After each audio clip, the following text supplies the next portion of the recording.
Aujourd'hui, nous plongeons au cœur de la crise au Sahel, où des événements récents mettent en lumière un changement de cap historique. Bienvenue dans le combat pour l'autodétermination et la révolution contre l'impérialisme français. Le Mali, le Burkina Faso, le Niger.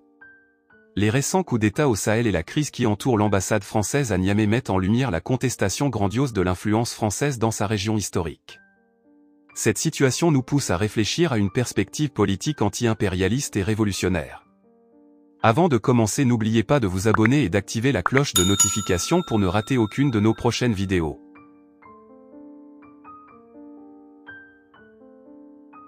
C'est parti. La crise actuelle au Niger soulève des questions sur la portée du déclin international de la France dans son précaré historique.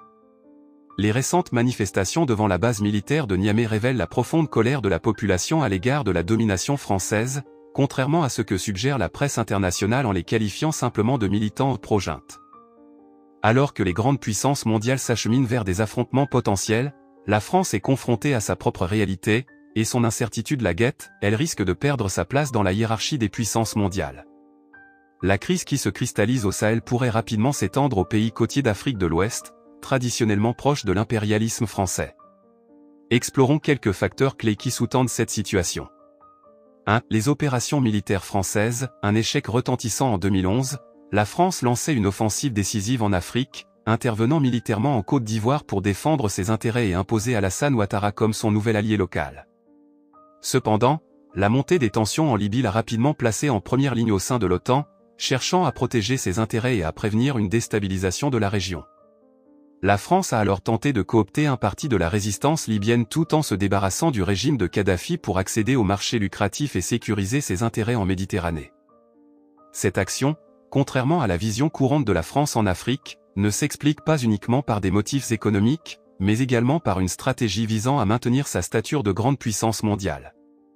Cependant, toutes ces opérations de stabilisation n'ont eu pour effet que de déstabiliser davantage la région.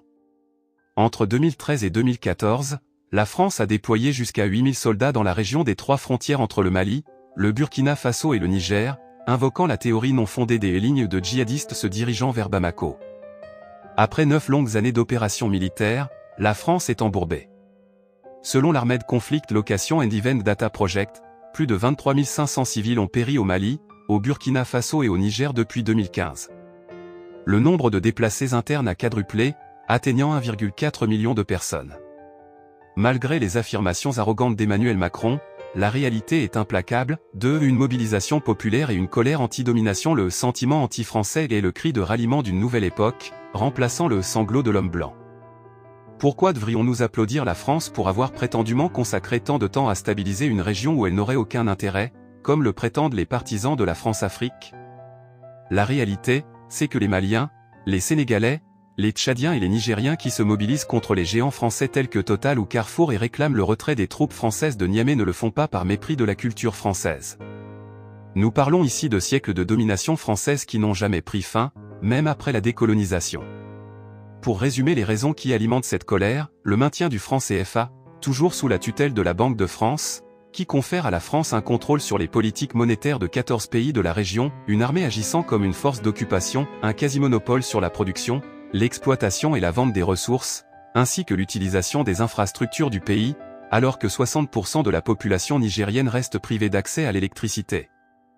Des pays si écrasés par une économie basée sur l'exploitation des matières premières qu'ils occupent les rangs les plus bas en termes de développement humain, Mauritanie 161e, Burkina Faso 182e, Mali 184e, Niger, bon dernier, 189e dans le monde en termes d'IDH, l'aval du président français pour les dictateurs et les démocrates dynastiques tels que le fils Déby, et des frappes chirurgicales qui atteignent parfois des mariages.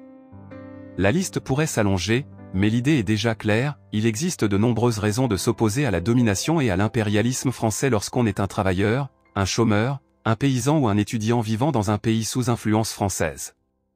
Les récentes mobilisations devant la base militaire de Niamey nous enseignent une chose essentielle, les masses ont le pouvoir d'imposer leur volonté face à l'impérialisme. 3. Une armée à la recherche de nouveaux alliés d'Assimi Goïta à Ibrahim Traoré, d'Abdourahmane Tiani aux jeunes colonels et aux vétérans de la garde présidentielle, la vague de coups d'État dans la région sahélienne recèle une diversité de situations propres à chaque pays. Néanmoins, des éléments de comparaison peuvent être dégagés. Tout d'abord, une partie de l'appareil d'État, de l'armée et des élites économiques africaines ne considèrent plus la France comme le seul partenaire stratégique pour résoudre les crises internes. La mobilisation des troupes de la société militaire privée Wagner au Mali illustre la volonté d'une faction de l'armée de changer d'approche dans la répression des mouvements qualifiés de djihadistes ou d'opposition.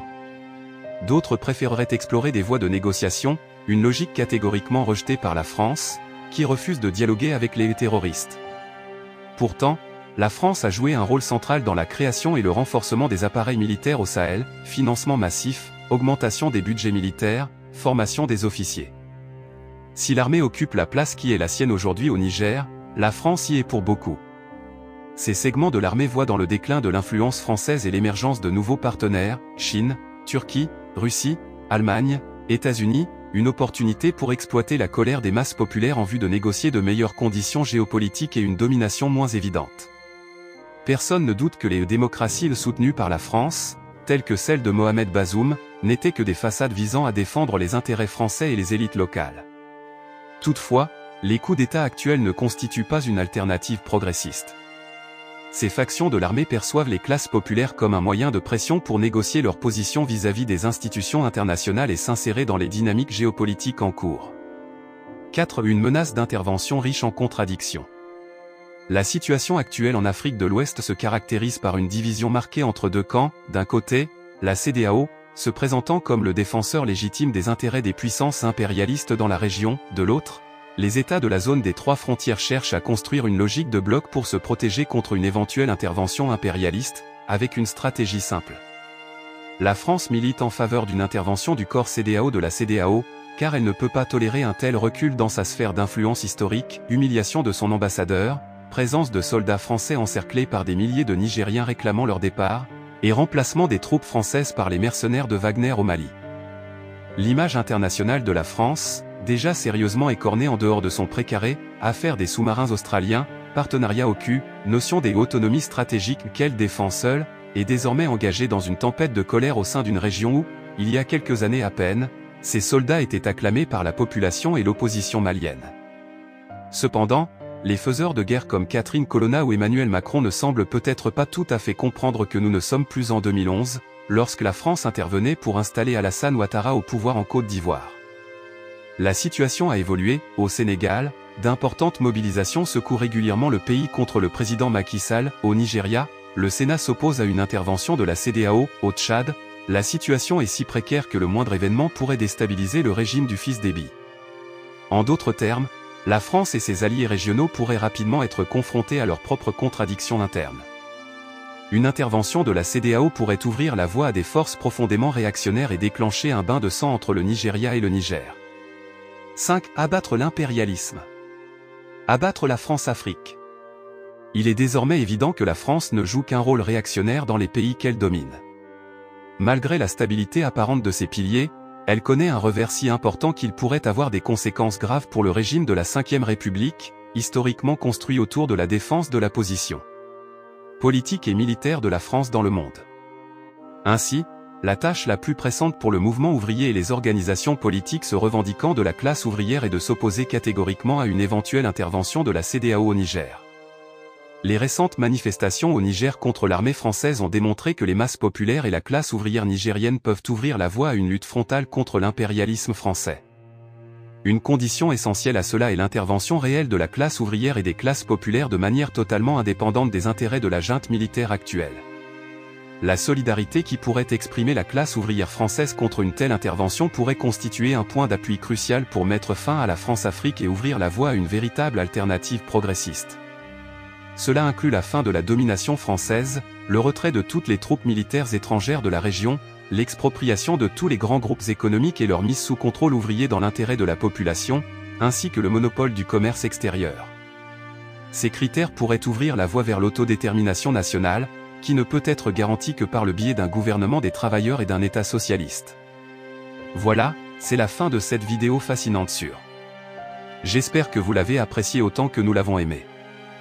Si c'est le cas, n'oubliez pas de vous abonner à notre chaîne pour ne pas manquer nos prochaines vidéos passion de plus. Si vous avez trouvé cette vidéo intéressante, donnez-lui un pouce en l'air pour nous montrer votre soutien. Et bien sûr, partagez vos réflexions dans la section des commentaires ci-dessous. Nous adorons entendre vos opinions et vos idées.